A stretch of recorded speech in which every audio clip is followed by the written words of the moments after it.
has led to below average rainfall across southern Africa. And so there's a number of nations in the region that have declared a state of disaster, which means that people need help. And but even if the rain came, drought, if it's severe like this for a year, it's going to take a lot of rain and a lot of work to get the ground back. It just will.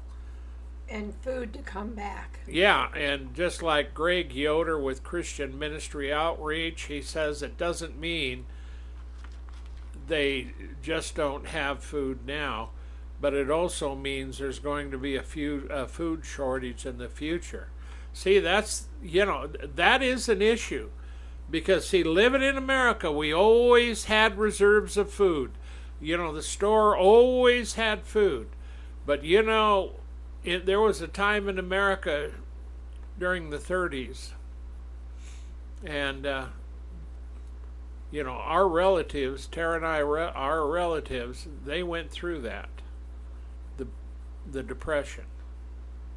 And there wasn't extra food. So that's the problem, even over there. So in Zimbabwe, they've lost their crops. They spend hours trying to find water or digging holes in dry riverbeds. Now, I've seen how they do that. There is a way that you can go up in a riverbed and find out that there's water still underneath. And, you're going to dig up any water, dirty water, whatever you can find. And, of course, everybody's focusing on food. And there are times when this organization has to supply families with food that they didn't plan on, or the pastors of the churches. The people will come to the pastors with their needs, and so the pastors are going to be swamped with requests. So you have to give the pastors food to give out, and you need to work with the local pastors. So if somebody's hungry and their stomach's growling, they're not going to hear the gospel, folks. You need to take care of food and water and clothing and shelter and safety for people. You can't be shouting at them about their sins or whatever they're doing. You got to have compassion and deal with them and heal them and help them. So go to cwomissions.org/Zimbabwe and make a donation towards Zimbabwe's physical needs there. They need to recover from the drought. Some of this stuff is just gut-wrenching. It talks about that in the last days, how there's going to be things like this going on, and I don't like it. I hate it with the passion. Yeah, I don't want to see people starving and dying of starvation and being without water and being in these kind of situations, and their children crying and they're helpless to do anything to feed them. Well, it's greatly gut-wrenching and very, very disturbing. It was. It is. I had something that I was filling out for one of the partners that we have correspondence with, and it was filled with a questionnaire. They're trying to get a feel on what they need to do. And the first thing I think about, Tower, I think about all the billionaires that are spending all their money to get rid of Trump. Yeah. And Soros, who has spent billions trying to get rid of Trump or trying to get rid of America. I've read all of his stuff. And he's spent money. He spent money destroying other countries.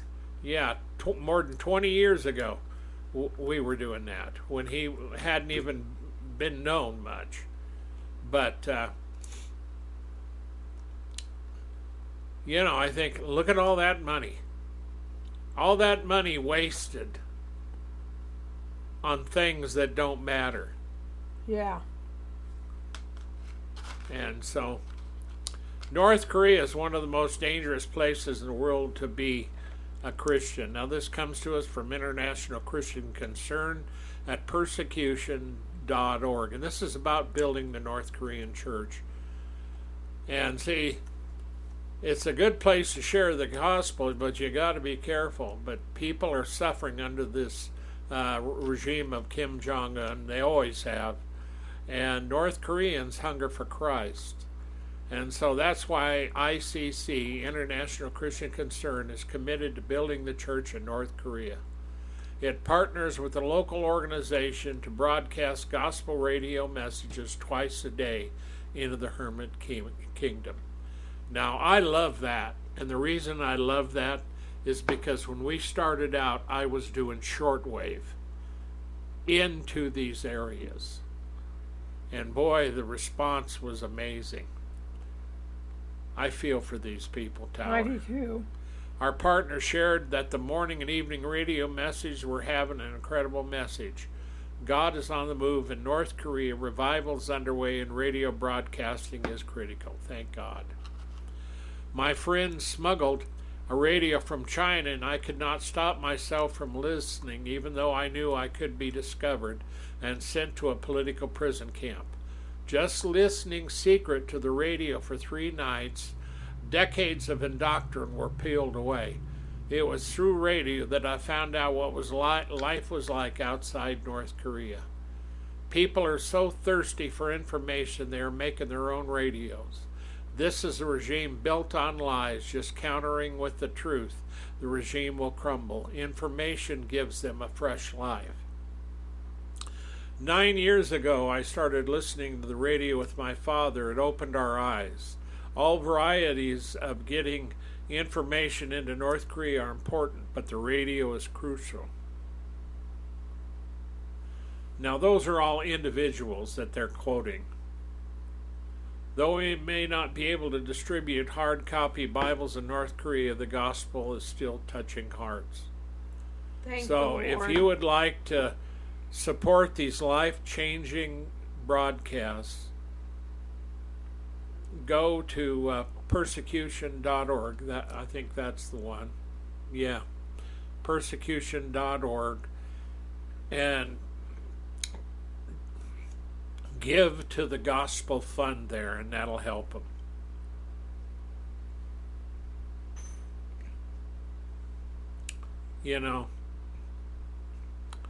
Yeah, I hope they get the word in there. You pray for that regime to be stopped. Oh, I know. And the thing of it is you look at America. You look at how much we've had in this country. And how blessed we are. I mean, you can look at Canada, you can look at South America, you can look at Europe.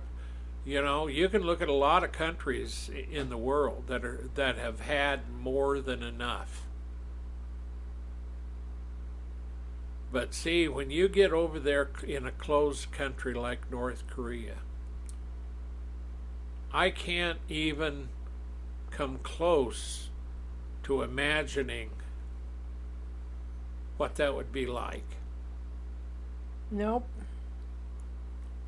Yet, when Donald Trump was president, he's the first and only president who was talking to Kim Jong-un and crossed the line into Kim's country and talked freely with him.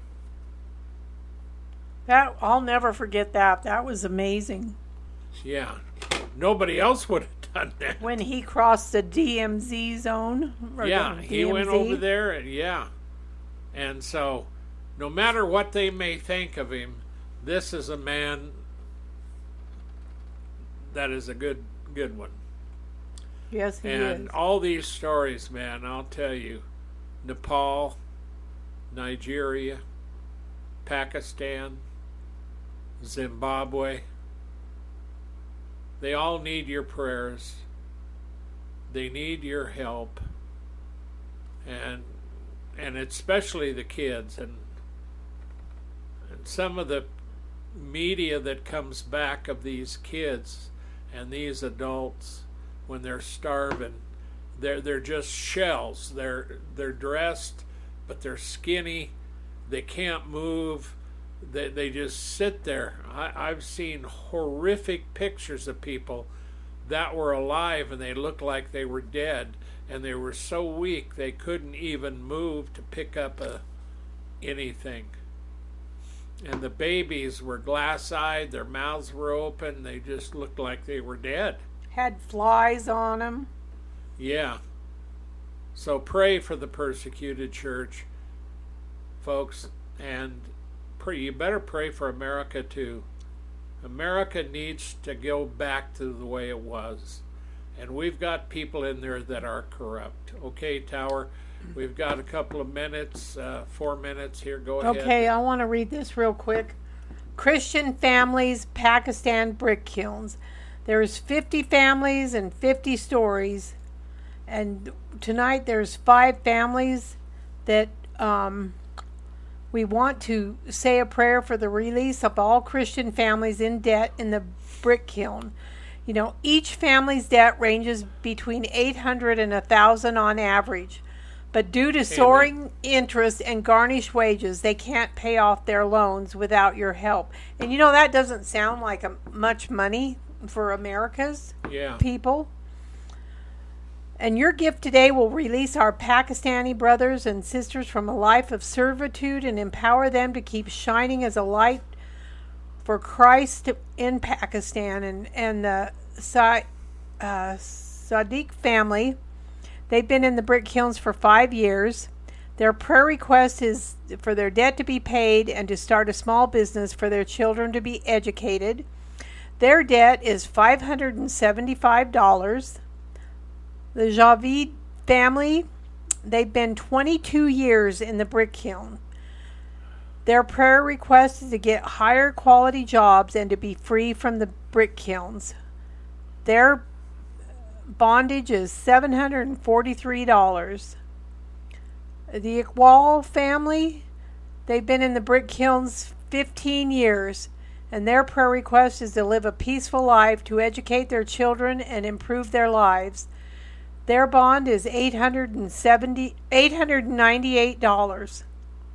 The Ahmed family, they've been in there 16 years, and their prayer request for a consistent alternative source of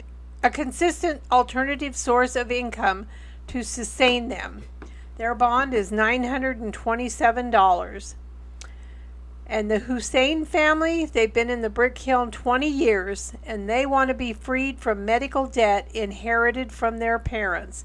And the release for them is $1,002. And if you can help at all, please go to Global Christian Relief and to donate and specify Christians in Pakistan's brick kilns. GlobalChristianRelief.org. Yes. Okay, we're going to have to go. Okay, well, please pray for all your brethren around the world, and pray for the people down south in America, that they will get help, and that all of our brothers and sisters will be helped through these tragic global events. And we pray for you, and we love you, and we always hope the best for you. Thank you for all you do for the King. May he richly bless you. Stay safe and keep looking up, because our hope is in Jesus Christ. Good night, everybody. Don't forget to go to our websites at warn-usa.com, danaglennsmith.com. Listen to the shows, read the articles. Until next time, shalom, everybody.